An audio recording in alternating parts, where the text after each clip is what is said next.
ETF index mutual funds నేర్చుకుని stock మార్కెట్లో రాణించాలనుకుంటున్నారా? వెంటనే ఈ నెంబర్కి కాల్ చేయండి.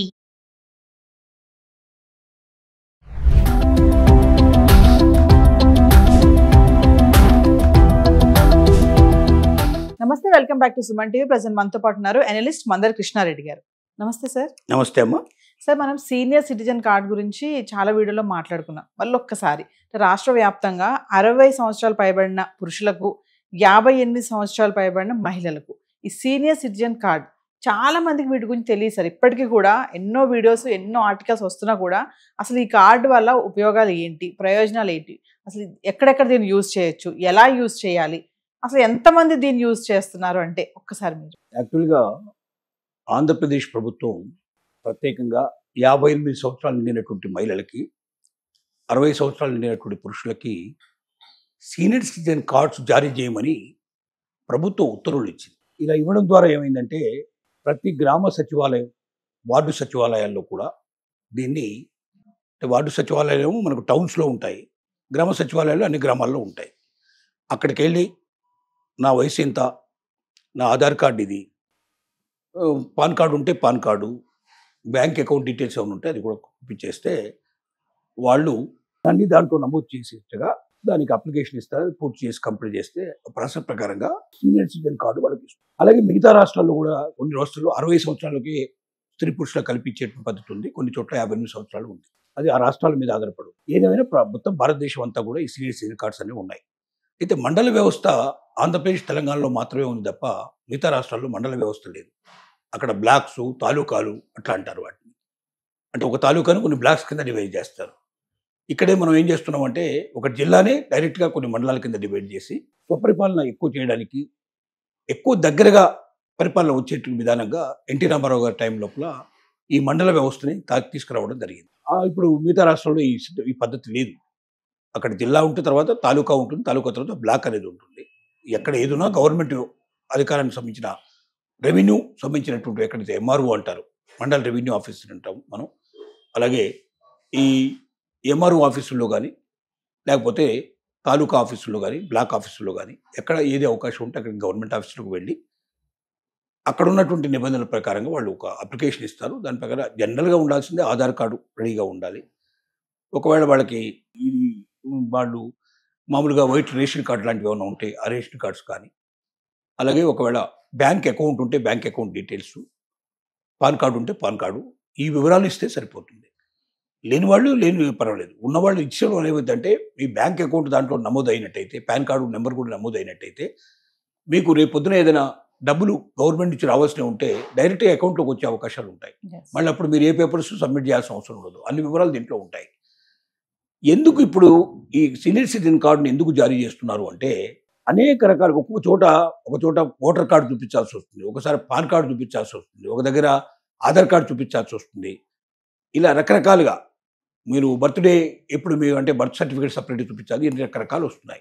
వీటన్నిటి బదులుగా ఒకే ఒక కార్డు ద్వారా సీనియర్ సిటిజన్స్, ఎందుకంటే సీనియర్ సిటిజన్స్ ఇన్ని తీసుకురావాలంటే చాలా బాధపడాల్సి వస్తుంది పరిస్థితి. అప్పటికప్పుడు వెళ్ళి ఎక్కడికూడా వెతికి పట్టుకురావాలంటే చాలా కష్టం. వాళ్ళు ఎక్కువ దూరం వెళ్ళలేరు, ప్రయాణ ఖర్చులు, వ్యవహారాలన్నీ వాళ్ళ మీద పడతాయి. కాబట్టి వృద్ధులకి చాలా సులభతరంగా ఉండేట్టుగా వాళ్ళ పనులన్నీ సింగిల్ విండో సిస్టమ్ అంటారు, ఒకే దగ్గర నుంచి అన్ని పనులు పూర్తి చేయడానికి వీలుగా ఒకే ఒక కార్డు తోటి తమకు వచ్చేటువంటి అన్ని ప్రభుత్వ ఫలితాలు అందుకోవడానికి, తమ మామూలు నిత్య జీవితంలో కావాల్సిన అన్ని సౌకర్యాలు పొందడానికి వీలుగా ఈ సీనియర్ సిటిజన్ కార్డ్స్ని ఇష్యూ చేసేటువంటి విధానం పెట్టారు. అయితే ఏమిటి సీనియర్ సిటిజన్ కార్డ్స్ వల్ల ఉపయోగాలు మనం ఆలోచిద్దాం. నెంబర్ 1 ఏమిటంటే పెన్షన్స్. ప్రభుత్వం ఇచ్చే పెన్షన్స్ ఏవైతే ఉన్నాయి, ఇప్పుడు స్టేట్ గవర్నమెంట్ ఆంధ్రప్రదేశ్లో అయితే 4,000 రూపాయలు ఇస్తుంది, తెలంగాణలో 2,000 నుంచి 3,000 మధ్యలో ఇస్తున్నట్టుగా మనకు వార్తలు ఉంటున్నాయి. అలాగే భవిష్యత్తులో ఇంకా పెంచే పాసిబిలిటీస్ ఉండొచ్చు. కొన్ని దేశాలు, ఉత్తరప్రదేశ్ లాంటి చోట 500 నుంచి 1,500 రూపాయలు వస్తున్నాయి. ఒక్కొక్క రాష్ట్రం ఒక్కో రకంగా ఇస్తుంది. కానీ ఎంతో కొంత పెన్షన్ కంపల్సరీగా వృద్ధులకు ఇస్తుంది. ఈ పెన్షన్ తీసుకోవాలంటే తప్పనిసరిగా ఆధార్ కార్డు ఇలాంటివన్నీ చాలా తీసుకెళ్లాల్సి ఉంది. దాని బదులు ఈ సీనియర్ సిటిజన్ కార్డు చూపిస్తే వెంటనే వాళ్ళ పని అయిపోతుంది. వాళ్ళ అకౌంట్ నెంబర్ కూడా దాంట్లో ఉండి డీటెయిల్స్ అన్నీ ఉంటే డైరెక్ట్ అకౌంట్లోకే ట్రాన్స్ఫర్ చేసే అవకాశాలు ఉన్నాయి. వాళ్ళు దేశంలో ఎక్కడున్నా సరే తీసుకునే అవకాశాలు ఉంటాయి. వాళ్ళు ఆ ఊళ్ళోనే ఉండాల్సి అక్కర్లేదు. వాళ్ళు ఎక్కడున్నా ఆటోమేటిక్గా వాళ్ళ పెన్షన్ వాళ్ళ అకౌంట్లోకి వచ్చేస్తుంది. అంటే మామూలుగా రిటైర్డ్ ఎంప్లాయీకి వచ్చినటువంటి పద్ధతిలోనే ఉద్యోగం చేయకపోయినా 60 ఏళ్ళు నిండినటువంటి వృద్ధులకి ఈ అవకాశం కల్పించడం జరిగింది. రెండోది ఏంటంటే దీనివల్ల ఇప్పుడు బస్సు ఛార్జీలు డిస్కౌంట్ ఇచ్చేటువంటి వాళ్ళు ఉన్నారు. ఇప్పుడు ఆంధ్రప్రదేశ్లో 25% డైరెక్ట్గా డిస్కౌంట్ చేస్తారు. చాలా రాష్ట్రాల్లో 25% నుంచి 40% దాకా కూడా డిస్కౌంట్ చేసే అవకాశాలు ఉన్నాయి. సో ఇది అవకాశాలు. రెండోది ట్రైన్ టికెట్స్లో మనకు డిస్కౌంట్ ఉంది. అది కూడా మనం ఉపయోగించుకోవడానికి అవకాశం ఉంది. దీని ద్వారా ట్రైన్ టికెట్ చేయించేటప్పుడు మన సీనియర్ సిటిజన్ కార్డు ఇచ్చేస్తే క్షణాల్లో పని అయిపోతుంది. రెండోది మనకు లోయర్ బెర్త్ కావాలి అనుకుంటే సీనియర్ సిటిజన్ మనకు డిస్కౌంట్తో పాటుగా లోయర్ బెర్త్ కూడా వస్తుంది. అన్ని రైళ్లలో అంటే డిస్కౌంట్ లేనటువంటి రైళ్లలో కూడా లోయర్ బెర్త్ మాత్రం కంపల్సరీగా సీనియర్ సిటిజన్స్కి కేటాయించాల్సిందే. మన దగ్గర సీనియర్ సిటిజన్ కార్డు ఉంటే మన బెర్త్ చేయించేటప్పుడు ట్రైన్ టికెట్ చేసేటప్పుడు ఇస్తే 100% లోయర్ బెర్త్ వస్తుంది. అంటే మళ్ళీ ఎవరినో రిక్వెస్ట్ చేసుకోవాల్సిన అవసరం కానీ పైకి ఎక్కలేని నేను బాధపడుతున్నానండి ఎవరినో పైకి వెళ్ళమని చెప్పి రిక్వెస్ట్ చేయాల్సిన అవసరం లేకుండా 100% మనకు కన్ఫర్మ్డ్గా టికెట్ వస్తుంది. మిగతా వాళ్ళకన్నా యువకుల కన్నా ఎక్కువ ఇంపార్టెన్స్ వృద్ధులకు ఇవ్వమనేది ఆల్రెడీ మనకు రైలు ప్రయాణాలు చేసేటువంటి రైలు డిపార్ట్మెంట్కి ఆల్రెడీ ఇన్స్ట్రక్షన్స్ ఉన్నాయి. కాబట్టి ఫస్ట్ ప్రిఫరెన్స్ సీనియర్ సిటిజన్స్కి ఇస్తారు, తర్వాతనే పెద్ద వేరే వాళ్ళకి ఇస్తారు. కాబట్టి రకంగా కూడా టికెట్ దొరకడానికి తొందరగా అవకాశం ఉంది, లోయర్ బెర్త్ దొరకడానికి అవకాశం ఉంది, డిస్కౌంట్ దొరకడానికి అవకాశం ఉంది. అలాగే ఈ మధ్య ఫ్లైట్లలో కూడా డిస్కౌంట్ ఇస్తున్నారు. కొన్ని ఫ్లైట్లలో ఇండియన్ ఎయిర్లైన్స్ ప్రకటించింది, ఇంకా కొన్ని ఎయిర్లైన్స్ ప్రకటించాయి. అక్కడ కూడా డిస్కౌంట్ ఇస్తున్నారు సీనియర్ సిటిజన్స్కి. ఈ కార్డు చూపిస్తే ఆ డిస్కౌంట్ ఆటోమేటిక్గా దొరికే అవకాశాలు ఉన్నాయి. అలాగే వీళ్ళకి ఆఫీసులకు వెళ్ళినప్పుడు, బ్యాంకులకు వెళ్ళినప్పుడు, ఇంకా కొన్ని గవర్నమెంట్ ఆఫీసులకు అన్ని వెళ్ళినప్పుడు సీనియర్ సిటిజన్ కార్డు మనం చూపించినట్టయితే వాళ్ళని ప్రత్యేకంగా కూర్చోవడానికి కొన్ని రూములు కానీ, వాళ్ళకి మంచినీళ్ళు సౌకర్యం కానీ, వాళ్ళని క్యూలో నిలబడాల్సిన అవసరం లేకుండా వాళ్ళకి సర్వీసెస్ ఇచ్చే అవకాశాలు కానీ కొన్ని ఆఫీసులు కల్పిస్తున్నాయి. కొన్ని ప్రైవేట్ ఆఫీసులు కల్పిస్తున్నాయి, కొన్ని గవర్నమెంట్ ఆఫీసులు కల్పిస్తున్నాయి. ఎక్కడికి వెళ్ళినా 4-5 రకాలైనటువంటి మనం సర్టిఫికేట్లు చూపించాల్సిన అవసరం లేకుండా ఒకే సర్టిఫికేట్ తోటి మన జీవితంలో అన్ని పనులు పూర్తి చేసుకోవడానికి ఒక రక్షణ కవచంలాగా ఉంటుంది ఇది. కాబట్టి సీనియర్ సిటిజన్ కార్డు ప్రతి ఒక్క సీనియర్ సిటిజన్ తీసుకోవడం చాలా ఉత్తమం.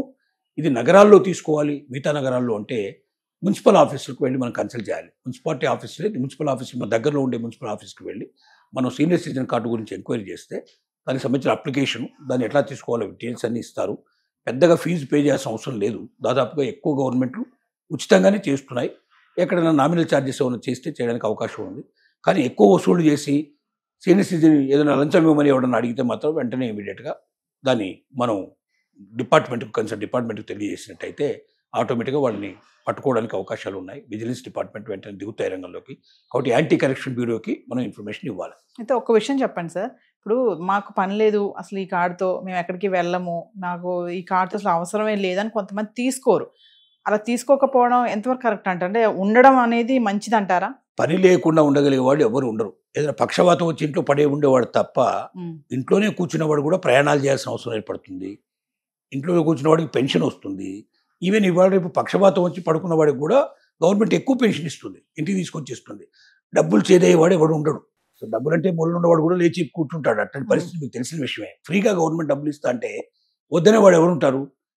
నా దగ్గర కోట్లు ములుగుతున్నాయి వద్దనేవాడు ఉంటే ఏదైనా అంత మహానుభావులు అంత గొప్పవాళ్ళు ఎవరైనా ఉంటే 1%, 0.5% ఉండొచ్చు. కానీ 99.9% పీపుల్కి ఖచ్చితంగా ఇది అవసరం పడుతుంది. దీనివల్ల చాలా సమస్యలు సులభతరం అవుతాయి. ఒక్క కార్డు అన్నిటికీ మొత్తం కావాల్సిన అన్ని పనులు చేయించబడుతుంది. జీవితంలో అన్ని రకాలుగా ఇది ఉపయోగపడుతుంది. Thank you.